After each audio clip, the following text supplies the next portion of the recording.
Menteri Dalam Negeri melakukan kunjungan kerja ke Aceh Timur dan Aceh Utara pada Jumat 20 Februari 2026 didampingi Wakil Gubernur Aceh.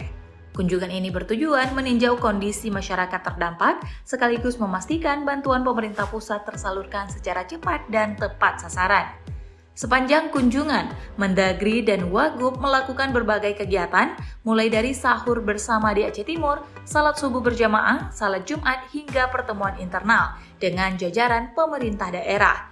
Kehadiran Mendagri dan Wakil Gubernur dinilai memperkuat koordinasi antara pemerintah pusat dan juga daerah dalam percepatan penanganan di lapangan. Puncak kunjungan terjadi di Dusun Kareng, Aceh Utara, di mana Mendagri dan Wagub menyerahkan bantuan langsung kepada warga terdampak. Selain menyalurkan bantuan, keduanya juga berdialog dengan masyarakat untuk mendengar langsung kebutuhan mendesak di lapangan.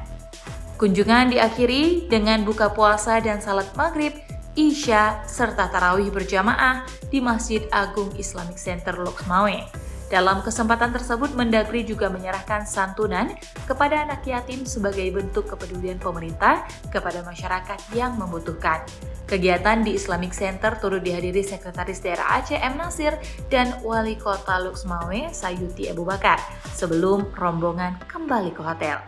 Kegiatan ini menegaskan sinergi yang kuat antara pemerintah pusat dan daerah dalam penanganan pasca bencana, sekaligus memastikan negara hadir langsung di tengah masyarakat yang membutuhkan.